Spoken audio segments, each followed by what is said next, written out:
सलाम पाकिस्तान 24 न्यूज़ के साथ मैं हूं मदीहा सलीम। मैं हूं अली आरिफ। हेडलाइंस आप जान चुके हैं, बुलेटिन का बाकायदा आगाज़ करेंगे। सबसे पहले आपको बताएं कि वज़ीर दिफा ख्वाजा आसिफ कहते हैं कि इमरान खान को पाकिस्तान की सलामती और सिक्योरिटी से नहीं खेलने देंगे। सिक्योरिटी फोर्सेस अवाम और मुल्क का तहफ़्फ़ुज़ यकीनी बनाएंगे। नवाज शरीफ, मरीम नवाज और मुझे किसने कैद कराया? आज एक शख्स झूठ बोलता है, नैब मेरे कंट्रोल में नहीं थी। नैब ने मरीम नवाज को वालिद के सामने गिरफ्तार किया। सोशल मीडिया पर बाजारी नहीं, सियासी ज़बान इस्तेमाल होनी चाहिए। गालम गलोच की सियासत का कल्चर खत्म होना चाहिए। गलोच जो है वो हमारा वतीरा नहीं है,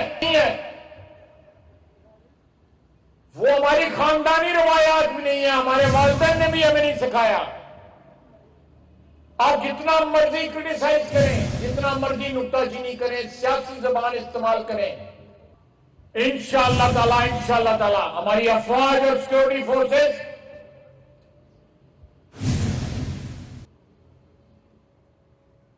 ये साबित किया है कि उनको बहुत भारी कीमत अदा करनी पड़ेगी। हमारे वतन की हिफाजत के ऊपर, आवाम की हिफाजत के ऊपर कोई दो राय नहीं हो सकती।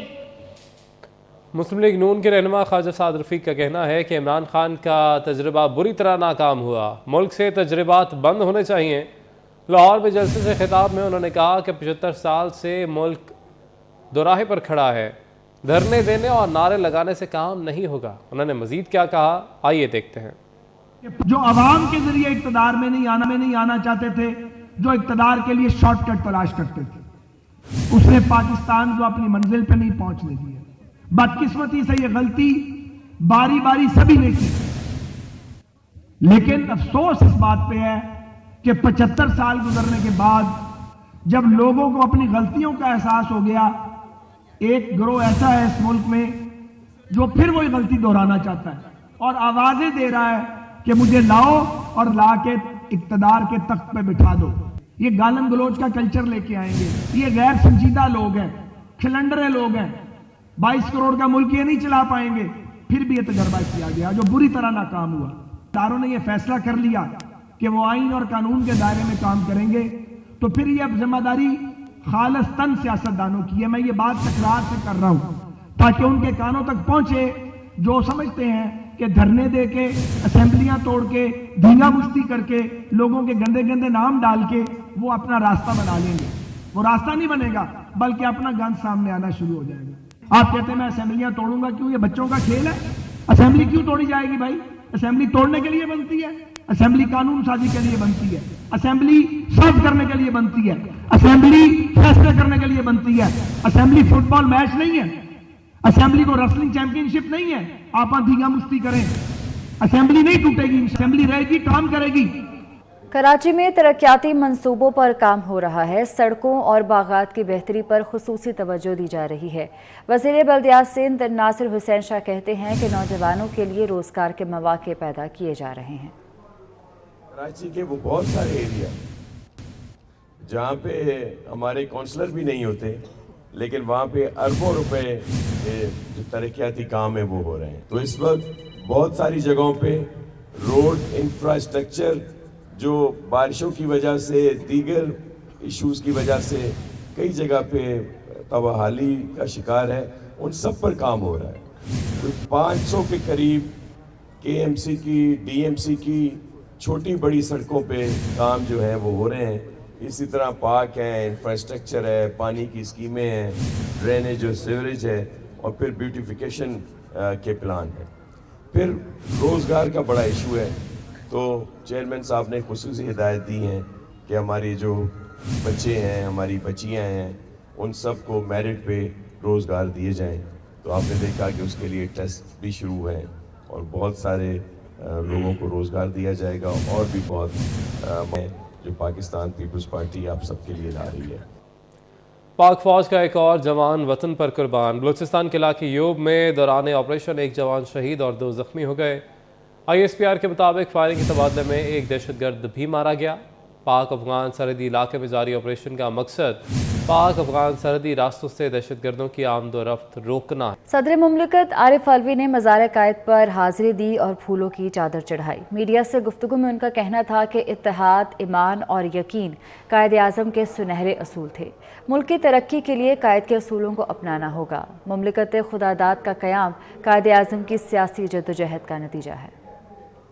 اتحاد اور درگزر اور اپنے انکساری اپنے ایگوز کو پیچھے چھوڑنا، اصولوں کی پابندی کرنا، یہ میرے نبی کی نصیحتیں اور یہ سب لوگ جن کے میں نے نام لیے بالکل اسی کے اوپر کاربند تھے۔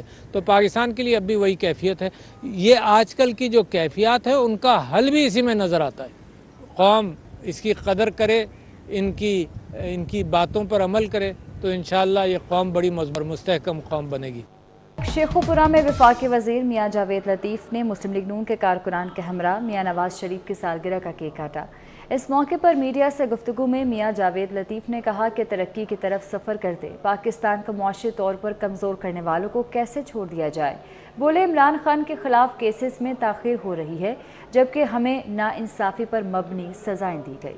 میاں جاوید لطیف نے کہا کہ ہمارے ساتھ ہونے والی ناانصافیوں کے خلاف کوئی فیصلہ آتا ہے تو این آر او کا الزام لگا دیا جاتا ہے۔ عمران خان کی اپیل پر ایک دن میں فیصلہ آ جاتا ہے۔ ہمارے ساتھ انصاف نہیں، کھلواڑ ہو رہا ہے۔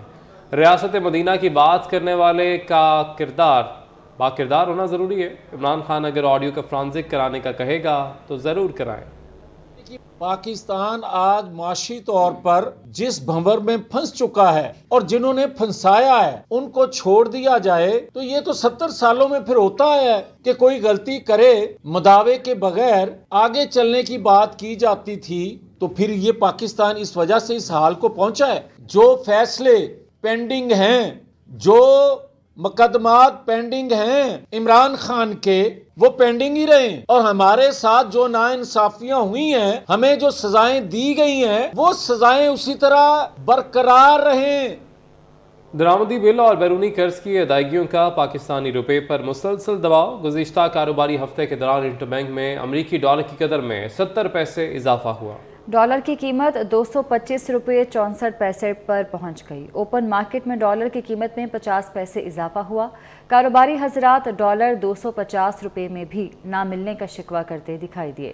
اشرف خان کی رپورٹ دیکھیے۔ انٹر بینک اور اوپن مارکیٹ کی ہفتہ وار رپورٹ جاری۔ ایک ہفتے میں انٹر بینک میں امریکی ڈالر 70 پیسے مہنگا ہو گیا۔ انٹر بینک میں ڈالر 224 روپے 94 پیسے سے بڑھ کر 225 روپے 64 پیسے پر بند ہوا۔ رپورٹ کے مطابق ایک ہفتے میں بیرونی قرض کی مد میں 58 کروڑ 40 لاکھ ڈالر ادا کیے گئے، جس سے اسٹیٹ بینک کے ذخائر 8 سال کی کم ترین سطح 6 ارب 11 کروڑ ڈالر تک گر گئے۔ اوپن مارکیٹ میں ایک ہفتے میں ڈالر 50 پیسے مہنگا ہو کر 234 روپے 50 پیسے پر پہنچ گیا۔ انٹر بینک اور اوپن مارکیٹ میں ڈالر کا فرق 8 روپے 86 پیسے ہو چکا ہے۔ نیشنل بزنس گروپ کے چیئرمین میاں زاہد حسین کا کہنا ہے کہ اس وقت ملک کی معاشی اور مالی صورتحال اچھی نہیں۔ ڈالر کی شدید قلت کی وجہ سے ڈالر کی اصل قیمت 250 روپے ہو چکی ہے اور انٹر بینک اوپن مارکیٹ کا ریٹ کا فرق 25 روپے تک جا پہنچا ہے۔ وزیر خزانہ جناب اسحاق ڈار ڈالر کو 200 روپے تک لانا چاہتے ہیں، جبکہ معاشی ماہرین کی اکثریت اسے ناممکن قرار دے رہی ہے۔ وزیر خزانہ کسی قیمت پر ڈالر کو بے لگام چھوڑنے پر تیار نہیں ہے، کیونکہ اس سے روپیہ کمزور اور ملک میں مہنگائی کا طوفان آ جائے گا، جس کا حکومت کو سیاسی نقصان ہوگا۔ جبکہ دوسری طرف آئی ایم ایف ڈالر پر سے ہر قسم کا کنٹرول ختم کرنا چاہتا ہے، جس سے اس کی قدر فوری طور پر 250 سے 350 روپے تک پہنچ سکتی ہے۔ رپورٹ کے مطابق ایک ہفتے میں اوپن مارکیٹ میں یورو 4 روپے مہنگا ہو کر 262 روپے اور برطانوی پاؤنڈ 1 روپے مہنگا ہو کر 299 روپے پر پہنچ گیا ہے۔ ایک ہفتے میں امارتی درہم 1 روپے 60 پیسے مہنگا ہو کر 69 روپے 40 پیسے، سعودی ریال 90 پیسے مہنگا ہو کر 65 روپے 70 پیسے پر پہنچ گیا ہے۔ Karachi Saint Peter's Catholic Church Akhtar Colony میں کرسمس کی دعائیہ تقریب کا اہتمام کیا گیا، جہاں 5000 سے زائد مسیحی شریک ہوئے۔ اس موقع پر ملک میں امن و سلامتی کے لیے بھی دعائیں کی گئی۔ مزید تفصیلات محمد کامران کی اس رپورٹ میں۔ مسیح برادری کے تہوار کرسمس کی شہر بھر میں تقریبات۔ کیتھولک مسیحیوں کی سب سے بڑی دعائیہ تقریب کا انعقاد Saint Patrick Catholic Church Akhtar Colony میں ہوا۔ دعائیہ تقریب میں نوجوانوں کے علاوہ خواتین، بچے اور بزرگ سمیت 5000 سے زائد مسیحیوں نے شرکت کی۔ رکن اسمبلی نوید اینتھونی کا خصوصی گفتگو کرتے ہوئے کہنا تھا کہ حکومت سندھ اور اس کے قانون نافذ کرنے والے تمام اداروں نے مکمل انتظام इंतजामात किए, जबकि दीगर मजहब से ताल्लुक रखने वाले अफराद ने भी क्रिसमस में अपना हिस्सा डाला। इस खुशी के मौका पर जहां हमें इंतज़ामी हवाले से बहुत सारी चीज़ों का ख्याल रखना पड़ता है, वहां पर हमारे जो सिक्योरिटी के इदारे हैं इस खुसूसी इबादत में वो खुसूसी इंतज़ामात करते हैं ताकि इबादती माहौल को पुरअमन तरीके से जो है वो मुहैया किया जा सके। दुआया तकरीब में शरीक दीगर अफराद ने क्रिसमस की मुबारकबाद पेश करते हुए मुल्क के लिए अमन और सलामती की दुआएं भी की। मैं यही बोलूँगी कि हमारे ये बहुत बड़ा दिन होता है,